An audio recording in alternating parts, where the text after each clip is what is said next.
आलसी लड़के की कहानी। एक बहुत ही भोला वाला सा आलसी लड़का था। वह कोई काम नहीं करना चाहता था, बस खाना खाता, घूमता और सोता रहता था।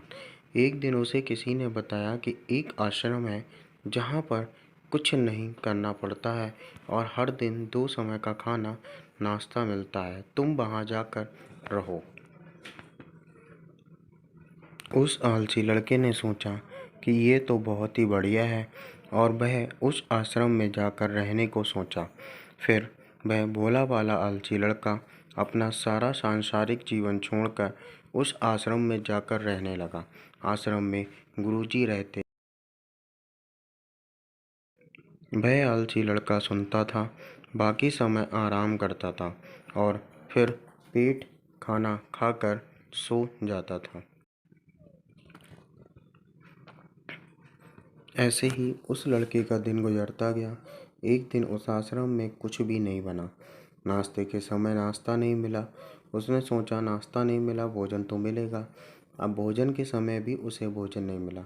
लड़का दौड़ करके गुरुजी के पास गया। उसने पूछा कि आज भोजन क्यों नहीं बना।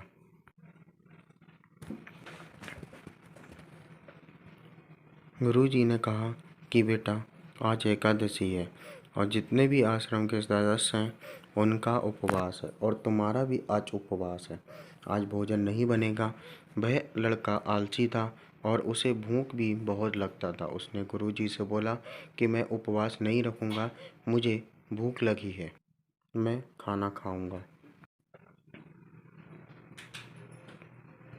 गुरुजी ने बोला ठीक है, जाओ भंडारे में से सामान लेकर आओ और आश्रम में नहीं, बाहर ले जाकर बना लो। लेकिन याद रखना, भोजन बनाने के बाद सबसे पहला भोग भगवान को लगाना, फिर तुम प्रसाद पाना। वह लड़का बोला ठीक है और फिर अनाज लेकर नदी की ओर पहुंचा।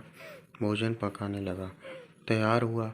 उसके बाद कहने लगा कि भगवान श्री राम आइए, पधारिए, भोग लगाइए। अब जब उसे लगा कि भगवान तो आ नहीं रहे हैं, तो फिर कहने लगा कि मुझे मालूम है आपको तो अच्छा खाने की आदत है, मैं बना नहीं पाया और मुझे अच्छा भोजन बनाने भी नहीं आता, लेकिन जो भी रूखा सूखा बना है आकर खा लीजिए। भगवान श्री राम उसकी सरलता पर बहुत ही प्रसन्न हुए और उस लड़के को दर्शन दे दिए। उसने देखा कि भगवान श्री राम आए हुए हैं और उनके साथ में माता सीता भी आई हुई हैं। लेकिन लड़के ने सिर्फ 2 लोगों के लिए भोजन बनाया था, एक अपने लिए, दूसरा भगवान के लिए। और अब क्योंकि भगवान के साथ माता सीता भी आई हुई थी, तो उसने उस भोजन को माता सीता और भगवान के सामने ग्रहण करने के लिए भगवान श्री राम और माता सीता ने भोजन किया। और उसके बाद जब वह जाने लगे तो ये बोला सा आलसी सा लड़का बोला कि प्रभु आप आए, दर्शन दिए, बहुत अच्छा लगा। मुझे खाने को कुछ नहीं मिला, लेकिन कोई बात नहीं। लेकिन आपसे एक विनती है कि अगली बार जब आएँ तो कितने लोग आएंगे ये बता दीजिए, ताकि मैं उतने लोगों के लिए भोजन बनाकर रखा रहूं। भगवान श्री राम मन ही मन मुस्कुराए, फिर अंतर ध्यान हो गए। लड़का आश्रम गया, दिन बीतता गया और फिर एकादशी का दिन आया और इस बार उसने 3-4 लोगों के लिए अनाज लेकर खाना बनाने के लिए के किनारे पहुंचा और उसने बड़े प्रसन्नता से भोजन बनाया और इंतजार करने लगा कि प्रभु आइए और भोग लगाइए। इस बार लड़का देखता है कि भगवान श्री राम पूरा राम दरबार लेकर आए हैं, जैसे माता सीता, लक्ष्मण, भरत, हनुमान जी और सभी लोग आए ने 3-4 लोगों का भोजन बनाया था और इस बार भी भोजन कम पड़ गया। लड़के ने सोकर भोजन को प्रभु के आगे रख दिया, भोजन किया और फिर चले गए। इस बार भी लड़का फिर से भूख से रह गया। अब लड़का फिर आश्रम गया, दिन बीतता गया और फिर एकादशी का दिन आया और इस बार गुरुजी से कहने लगा कि गुरुजी मुझे इस बार थोड़ा ज़्यादा अनाज दीजिए। गुरुजी सोचने लगे कि ये इतना सारा अनाज का करता क्या है, कहीं इसे बेचता तो नहीं है। फिर उन्होंने कहा ठीक है, भूख से परेशान रहता है। लड़के ने कहा कि नहीं गुरुजी, मैं भूख से परेशान नहीं रहता हूँ, प्रभु के साथ बहुत लोग आते हैं, उनको भी तो भोजन करना पड़ता है। गुरुजी को लगा लड़का पागल हो गया, लेकिन गुरुजी ने सोचा कि चलो एक बार चलकर देखते ही कि लड़का इस अनाज का करता क्या है। वह भोला सा लड़का अनाज लेकर नदी के किनारे पहुंचा और इस बार भोजन बनाया नहीं। उसने सोचा कि प्रभु हर बार ज़्यादा लोगों को लेकर आते हैं, इस बार वह जितने भी आएंगे खुद बनाकर करके भोग लगा लेंगे। और फिर प्रेम से प्रभु को बुलाने लगा। छुप कर देख रहे थे कि ये भोजन तो बनाया नहीं और प्रभु को बुला रहा है, लेकिन लड़के ने देखा कि इस बार प्रभु के साथ बहुत से लोग आए हुए हैं, तो उसने प्रभु के सामने हाथ जोड़कर कहा कि प्रभु माफ़ करना, आप बहुत सारे लोग आते हो, मुझे संख्या पता नहीं होती है और मेरी हिम्मत भी नहीं होती है कि इतने सारे लोगों के लिए भोजन बनाऊं। आप स्वयं आइए, बनाइए, खाइए और भोग लगाइए।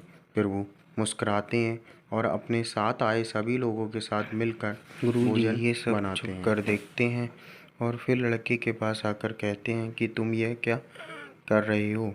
लड़का कहता है कि गुरुजी, आपको दिख नहीं रहा है कि भगवान श्री राम पधार चुके हैं, माँ सीता आई हुई हैं, हनुमान जी आए हैं और भी सभी लोग आए हुए हैं। गुरुजी भोजन बन रहा है। पागल हो गया है, मुझे तो कोई नहीं दिख रहा। लड़का गुस्सा हो गया और बोला, प्रभु आप ये क्या कह रहे हो? एक तो मुझे भूखा रहा है और गुरुजी को दर्शन नहीं दे रहे हो, जो मुझे पागल समझ रहे हैं। कृपा करके गुरुजी को दिख जाओ। नहीं, मैं इन्हें नहीं दिख सकता। लड़का बोला, क्यों नहीं दिख सकते? मेरे गुरुजी तो बहुत महान है, बहुत बड़े ज्ञानी और ज्ञाता हैं। भगवान बोले, हाँ ज्ञानी और ज्ञाता होंगे, लेकिन तुम्हारी तरह सरल नहीं है।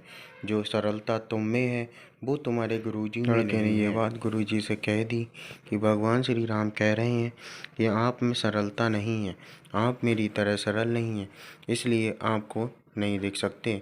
गुरुजी की आंखें नम हो गईं और रोने लगी कि बोले कि बिल्कुल सही कहा, मेरे अंदर तुम्हारे जितना सरलता नहीं है, और फिर भी माफ़ी मांगने लगे। फिर भगवान जी ने गुरुजी को भी दर्शन दिए। कहानी से हमें क्या सीख मिलती है? ये कहानी हमें सिखाती है कि जीवन में सरलता सबसे आवश्यक है। जितने सरल बने रहोगे उतना जीवन में आगे बढ़ते चले जाएंगे। जब आप सरल होते हैं तो आप खुद भी मुस्कुराते हैं और दूसरों को भी मुस्कुराने की वजह देते हैं।